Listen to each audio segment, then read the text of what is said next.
Hey Reddit, I'm Nate, and until recently, I thought I had a pretty ordinary life.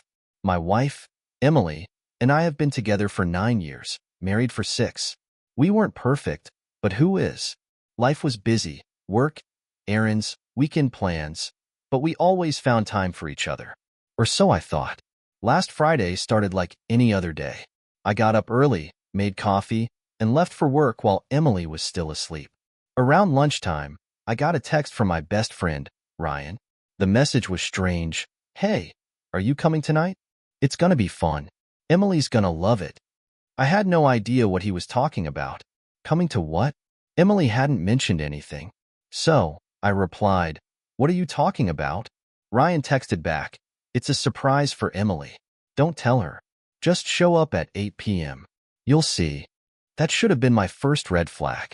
Why was Ryan involved in planning something for my wife? I mean, they were friendly, but he'd never gone out of his way to organize something for her. Still, I didn't think much of it. Maybe it was one of those group surprises everyone but me knew about. When I got home from work, Emily was already gone. She'd left a note on the counter saying she was meeting up with friends.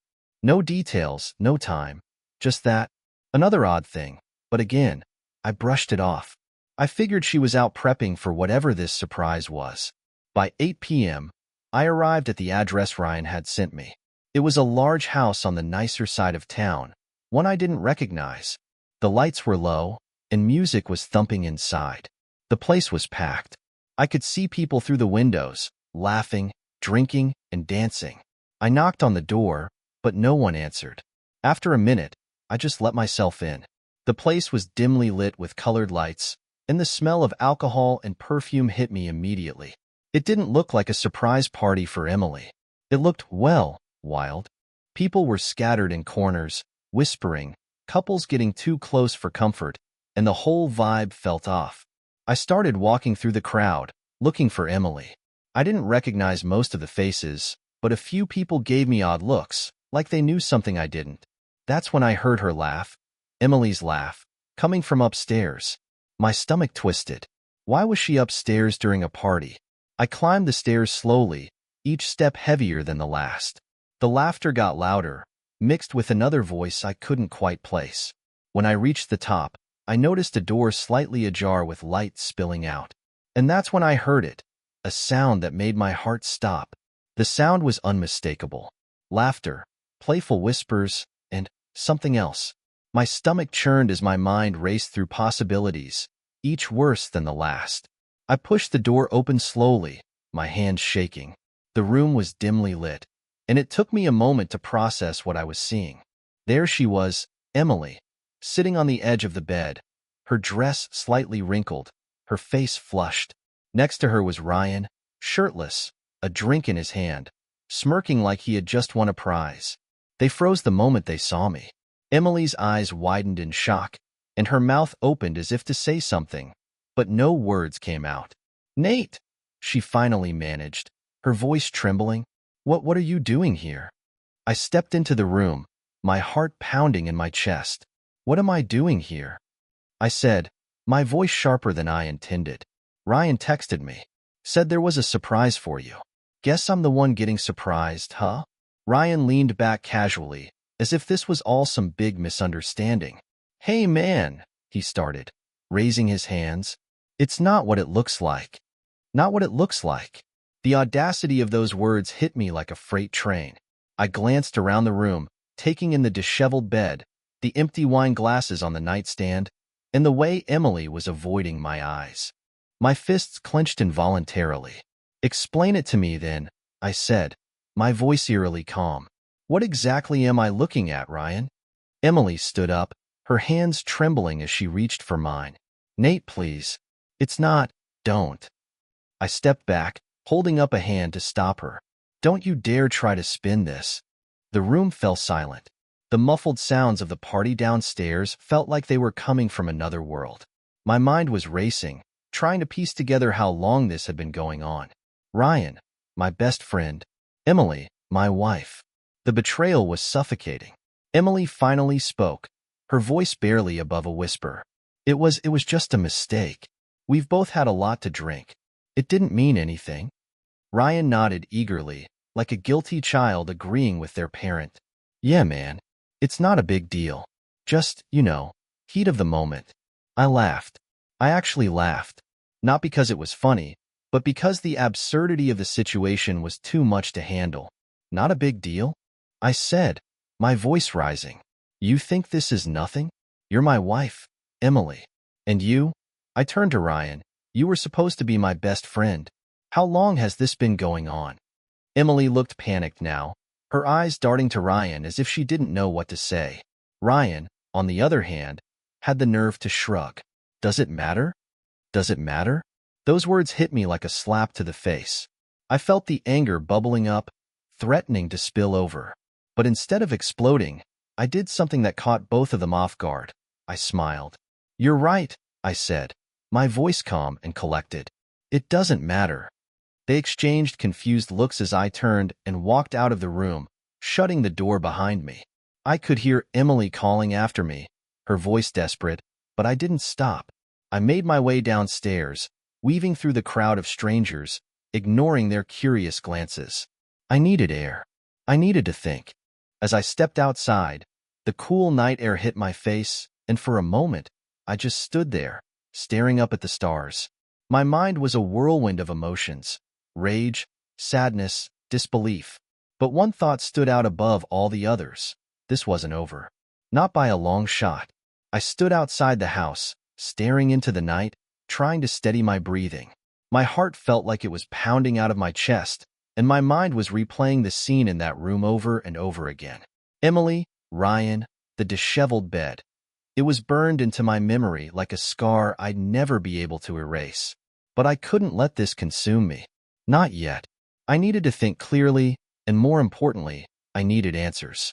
I wasn't the kind of guy to cause a scene, but I wasn't about to let them get away with this either. Not without knowing the truth. I pulled my phone from my pocket and scrolled through my messages. Ryan's invitation was still there, clear as day. Hey, are you coming tonight? It's gonna be fun. Emily's gonna love it. The text felt like a sick joke now, a cruel punchline to a twisted setup. Was he so confident I wouldn't find out? Or was he just that stupid? Before I could overthink it, the door behind me creaked open, and I heard her voice.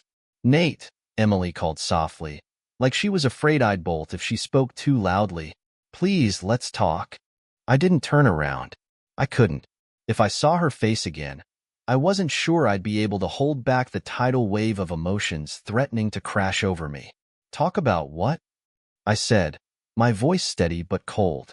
How you were upstairs with Ryan while I was downstairs walking into a house full of strangers.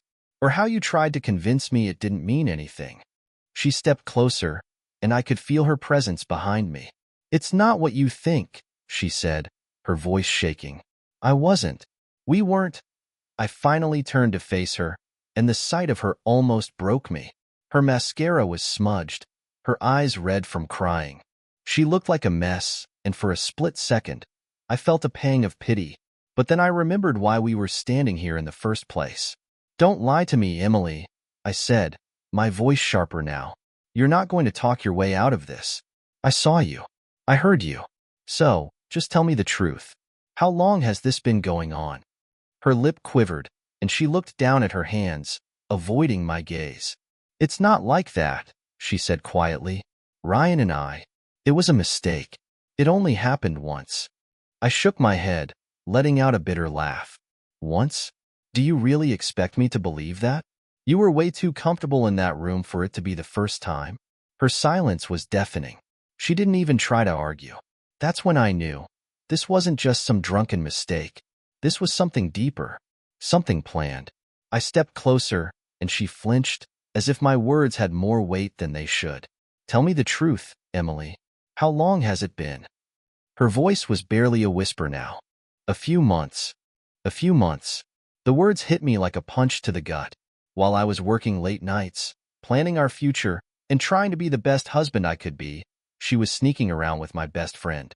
It felt like my entire world was crumbling beneath my feet. And you, I said, my voice rising. You let me walk into this house, knowing he'd invited me. What were you thinking? That I wouldn't find out? Her eyes finally met mine, and for a moment, I saw something in them I couldn't quite place. Fear? Regret? Maybe even guilt. I didn't know he invited you, she said. I swear, Nate. I thought you were working late like you always do.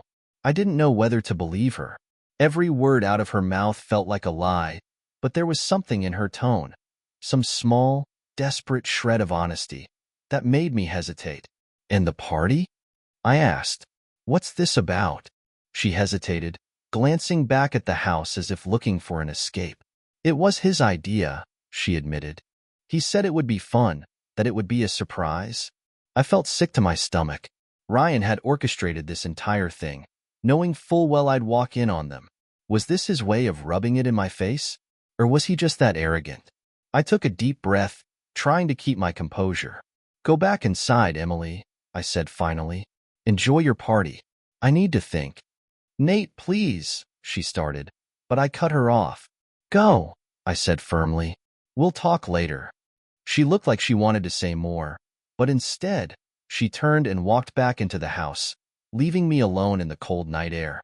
I stood there for a long time, staring at the door, wondering how I'd gotten here, wondering how the two people I trusted most in the world could betray me so completely. But one thing was certain, I wasn't walking away from this without answers. And when I had them, I'd decide what came next. I didn't go home that night.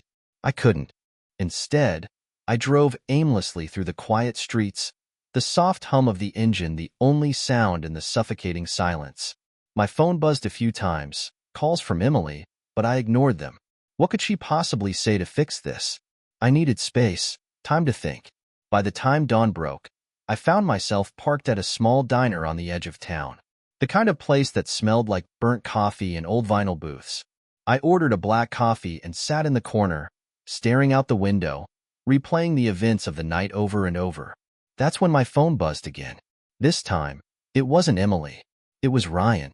For a moment, I considered ignoring it. But then I thought, no, this is my chance. My chance to get the truth from him. I answered, keeping my voice steady. What do you want, Ryan? There was a pause on the other end before he spoke. Nate, man, I'm sorry. I screwed up. Okay? I shouldn't have. It wasn't supposed to go down like that. I clenched my jaw, my grip tightening on the phone. Wasn't supposed to go down like what, Ryan? You weren't supposed to get caught? It's not like that, he said quickly. Look, it wasn't planned. It just happened. You know how these things go. How these things go. I snapped, my voice rising. A few heads in the diner turned toward me, but I didn't care. You're talking about my wife, Ryan. My wife. And you're supposed to be my best friend. How long has this been going on? There was another pause, and I could hear him take a deep breath. A few months, he admitted. It started at that barbecue we had at your place. Emily and I, we got to talking, and one thing led to another. I slammed my fist against the table, causing my coffee to spill. That barbecue. I remembered it clearly. Ryan staying late to help clean up, Emily laughing at his stupid jokes. I'd thought nothing of it. I trusted them. And the party? I asked through gritted teeth. Was that your idea too? Did you plan for me to walk in on you? No, he said quickly. I mean, yeah, I planned the party, but I didn't know you'd show up. Emily said you'd be working late. I thought we'd have time to figure things out. Figure things out? I repeated, my voice dripping with sarcasm. You mean you wanted time to sneak around behind my back some more? He didn't answer, and the silence spoke volumes. I hung up without another word, my hand shaking as I set the phone down. The betrayal was too much to process. Not only had Emily cheated on me, but Ryan had been orchestrating the entire thing, manipulating situations to cover his tracks. I sat there for a long time, staring into my empty coffee cup, trying to figure out what to do next. Part of me wanted to confront Emily again, to demand answers. But another part of me was too tired, too broken to face her lies. That's when I remembered something. Ryan had mentioned the barbecue. If it had started there, maybe there were other signs I'd missed. I pulled out my phone and started scrolling through old photos and messages, looking for anything that might give me more answers. And that's when I found it. A photo from the barbecue, taken by one of our friends. It was a group shot. Me, Emily, Ryan, and a few others. Everyone was smiling, holding drinks, having a good time. But in the corner of the frame, barely noticeable, was a look between Ryan and Emily. A look that said more than words ever could. How had I not seen it before? It was subtle, almost imperceptible, but it was there. The way they stood slightly too close, the way their eyes met, as if sharing a secret. I felt sick to my stomach. This wasn't just a spur-of-the-moment thing. This had been building for months, right under my nose. And I'd been too blind, or too trusting, to see it. I slammed my phone down on the table, earning a few more curious glances from the other diners. I didn't care. I had all the confirmation I needed. It was time to confront Emily. This time, there would be no room for lies. I paid my bill and left the diner, the morning sun blinding as I stepped outside. My hands were steady now, my mind clear. Emily and Ryan had betrayed me in the worst way possible. And now, it was time for them to face the consequences. When I got home, the house was eerily quiet. Emily's car was in the driveway, but it felt like no one was inside. My hand hesitated on the doorknob for just a second before I pushed it open. The familiar smell of coffee hit me, and I could hear faint noises coming from the kitchen. She was there. I walked in, my footsteps heavy, and there she was, Emily, sitting at the kitchen table with her hands wrapped around a mug, staring blankly out the window. Her hair was a mess, and her eyes were red and puffy. She'd clearly been crying, but I didn't feel sorry for her. Not anymore.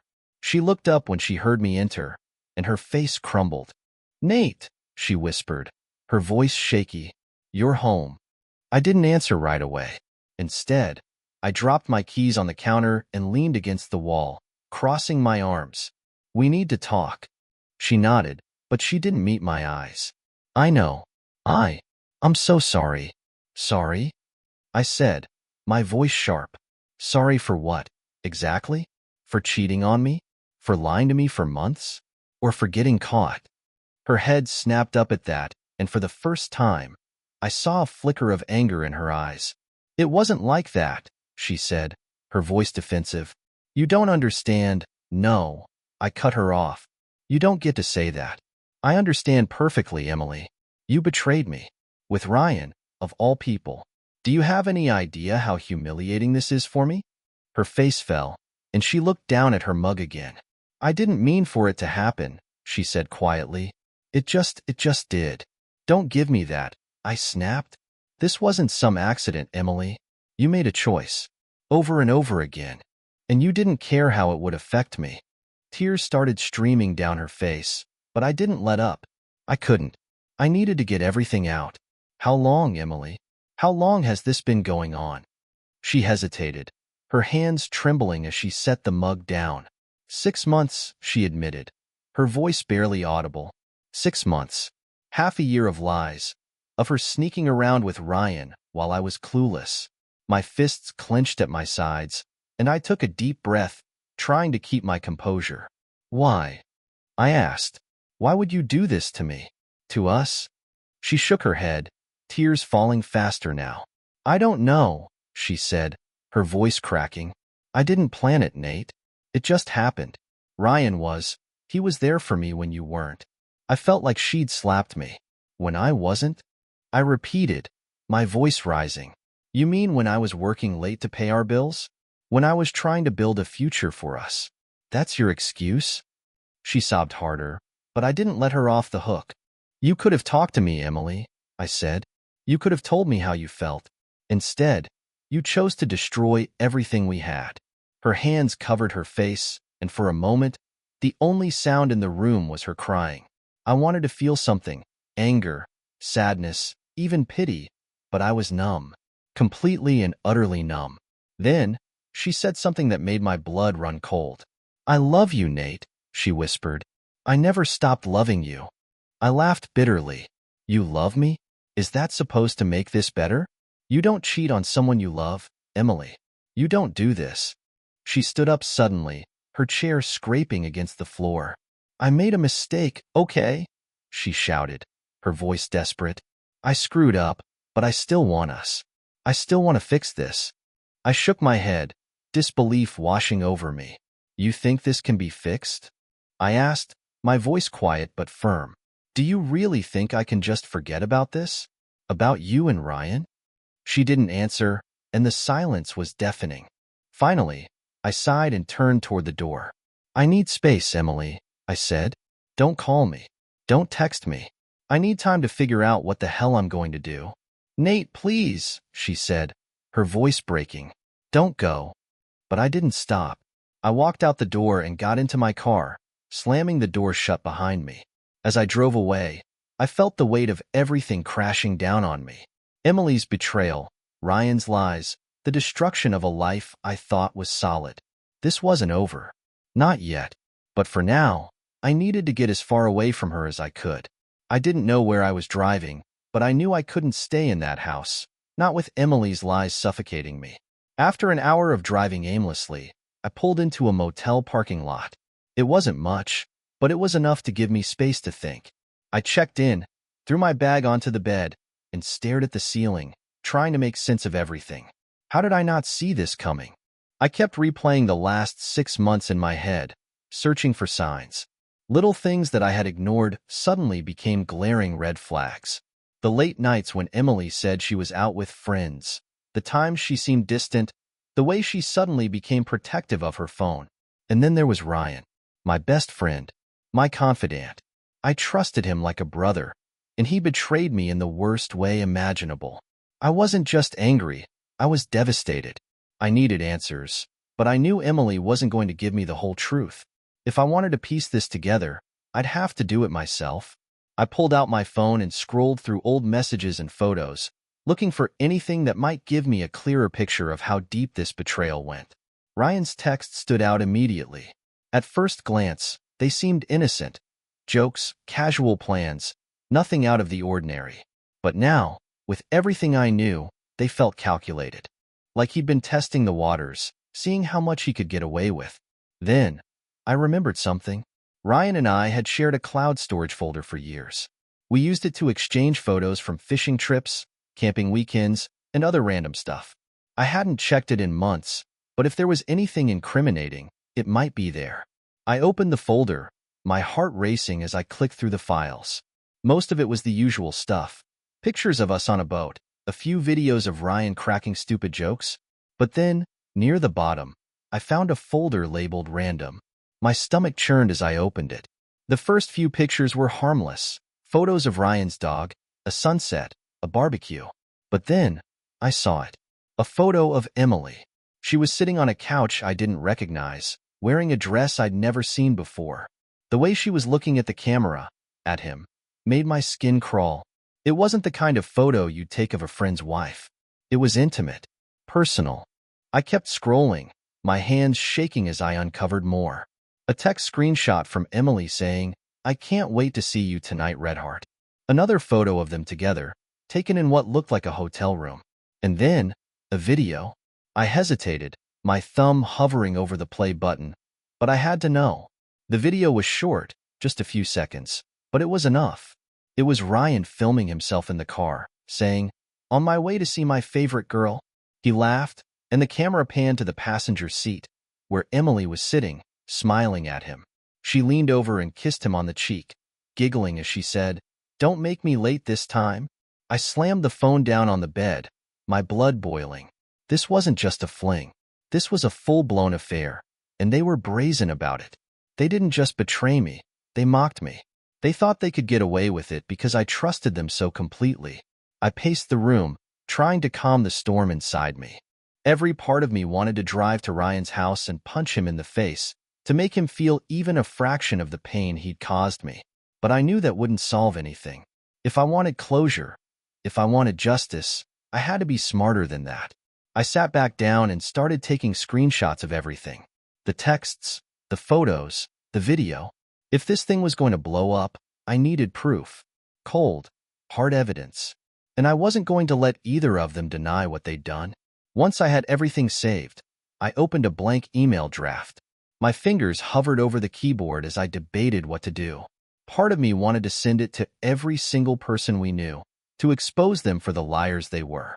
But another part of me wasn't ready for the fallout. Not yet. Instead, I saved the draft and closed my laptop. There was still one more thing I needed to do. Ryan thought he could outsmart me, but he underestimated how far I was willing to go to get the truth. It was time to pay him a visit, and this time, I wouldn't leave without answers. By the time I pulled up to Ryan's house, the sun was setting, casting a blood-orange hue across the neighborhood. His truck was parked in the driveway, a cruel reminder of all the times I'd trusted that vehicle to take us on fishing trips, camping weekends, hell, even to my own bachelor party. My hands gripped the steering wheel as I sat there for a moment, watching the house. It looked so normal, so innocuous. But behind that front door was the man who had shattered my life. I wasn't here to lose my temper or start a fight. I was here for the truth, and to make sure he knew this wasn't over. I stepped out of the car, slamming the door harder than I meant to, and walked up the driveway. The weight of my footsteps echoed in my chest as I climbed the porch stairs. I rang the doorbell and waited. My heart pounded in my ears, but I forced myself to stay calm. After a few seconds, the door opened, and there he was. Ryan stood there in a t-shirt and jeans, holding a beer in one hand.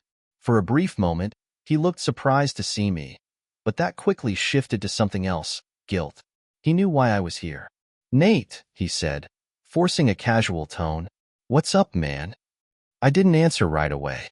I just stared at him, my jaw clenched. Finally, I said, "We need to talk." He stepped aside, gesturing for me to come in. Sure. Let's talk." I walked past him into the living room, the place I'd been 100 times before. The couch, the TV, the coffee table littered with magazines. It all felt surreal now, like I was standing in the scene of a crime. He sat down on the couch, setting his beer on the table, and motioned for me to sit across from him. "So, what's on your mind?" I leaned forward, resting my elbows on my knees, and looked him dead in the eye. "Don't play dumb, Ryan. You know why I'm here." His face paled slightly, and he let out a nervous chuckle. "Look, Nate, if this is it's about Emily." I cut him off. "It's about you and her, sneaking around behind my back for 6 months. It's about you lying to my face, acting like my friend, while you were screwing my wife."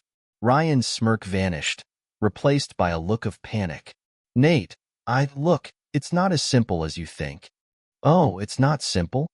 I shot back, my voice rising. "You mean it wasn't simple when you sent me that text, inviting me to the party where I caught you two together? Or when you planned this whole thing, thinking I'd never find out?"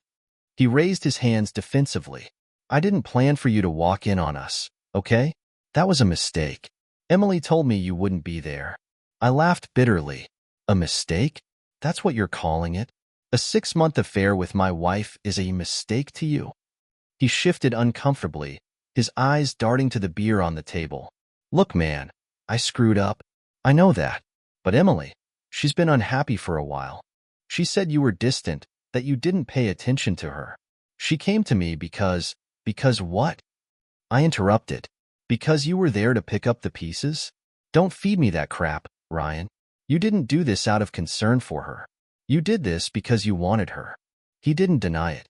Instead, he looked down, his shoulders slumping. "I didn't mean for it to get this far."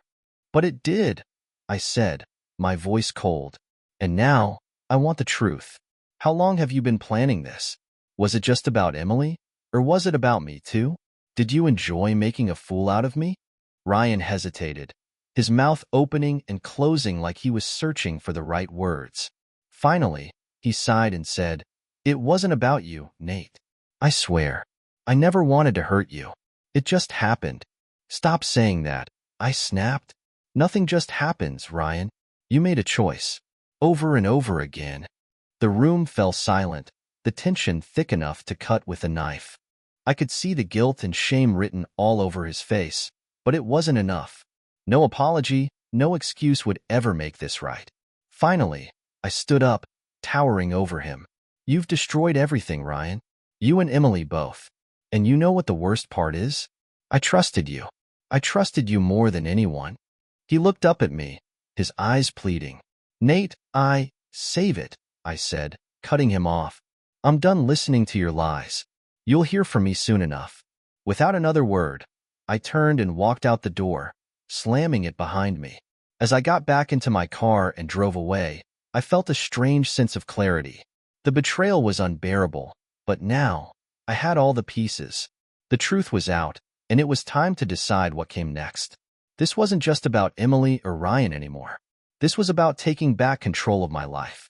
And whatever I chose to do, I knew one thing for sure. They wouldn't see it coming. I drove away from Ryan's house feeling strangely calm, like the storm inside me had finally passed. But it wasn't peace, it was focus. I knew exactly what I needed to do. Ryan and Emily thought they could walk all over me, but they underestimated me. They thought I'd just crumble, retreat into myself, and let them move on unscathed. They were wrong.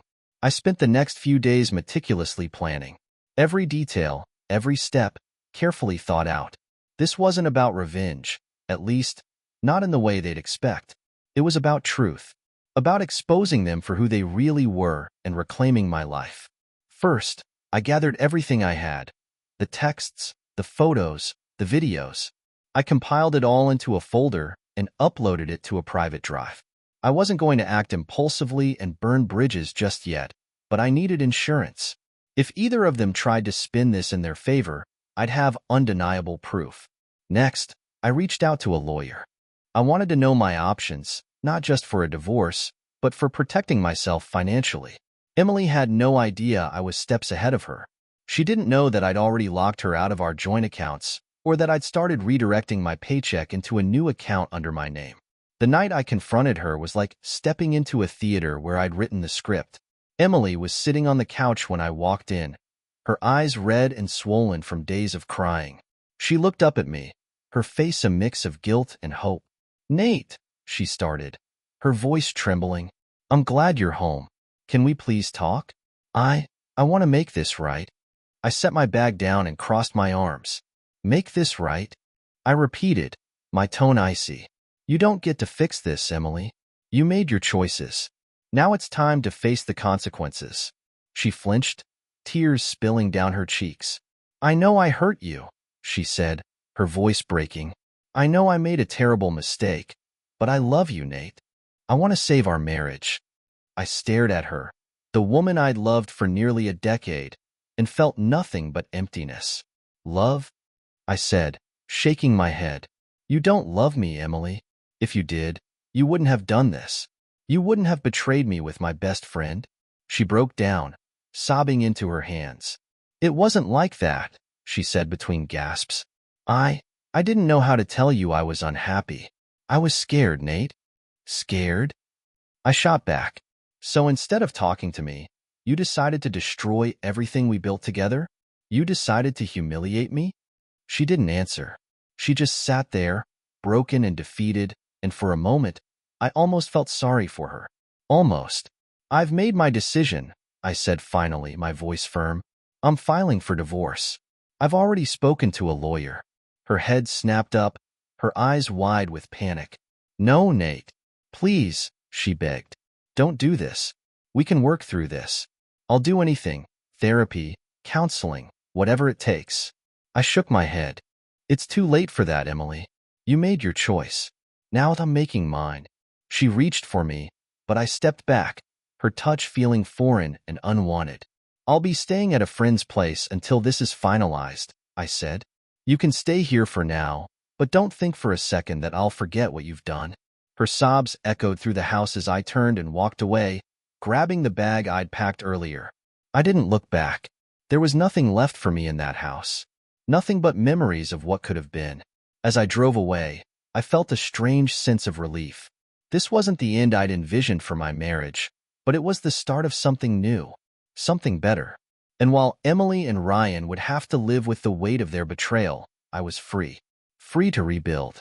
Free to find happiness. Free to move forward. And as I watched the house disappear in my rearview mirror, I knew one thing for sure. I'd never let anyone take my trust for granted again. The days that followed were a blur of paperwork, calls with my lawyer, and long nights spent reflecting on what my life had become. There were moments of anger, moments of sadness, but more than anything, there was a growing sense of clarity. I was done being the victim. It was time to take control. Emily tried reaching out multiple times. Calls, texts, even showing up at the place where I was staying. Each time, I ignored her. There was nothing left to say. She had made her choice, and I had made mine. My lawyer made it clear that everything was moving in my favor, especially since I had gathered so much evidence. Emily's pleas to work it out only seemed more hollow with each passing day. Ryan, on the other hand, had gone silent. Mutual friends told me he'd been keeping a low profile, likely out of fear of running into me. He'd lost more than just my friendship. Word had spread, and his reputation was in shambles. A small part of me took satisfaction in knowing that the world now saw him for what he truly was. One evening, I decided it was time for closure. I sat down at my laptop and composed an email, attaching all the evidence I'd collected. I didn't send it to everyone, just a select few people who mattered most, including Ryan's fiancée.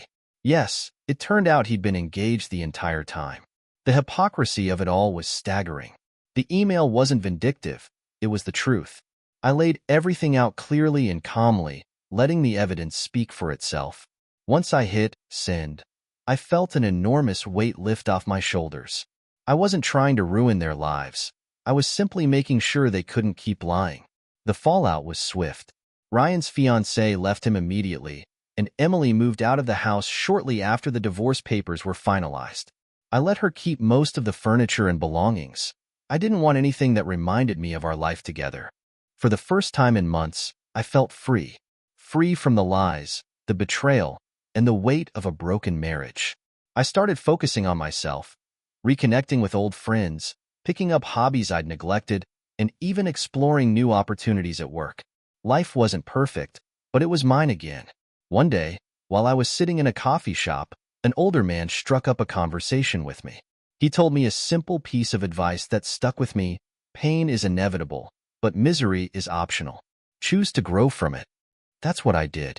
I grew. I healed. And while the scars of betrayal would always be there, they were a reminder of my resilience. A reminder that I could survive anything. As for Emily and Ryan, I heard they eventually drifted apart. Whatever they thought they had clearly wasn't strong enough to withstand the consequences of their actions. But that was no longer my concern. They were just a chapter in my story, one I had finally closed. The future felt uncertain, but for the first time in a long time, it also felt full of possibility. And that was more than enough for me.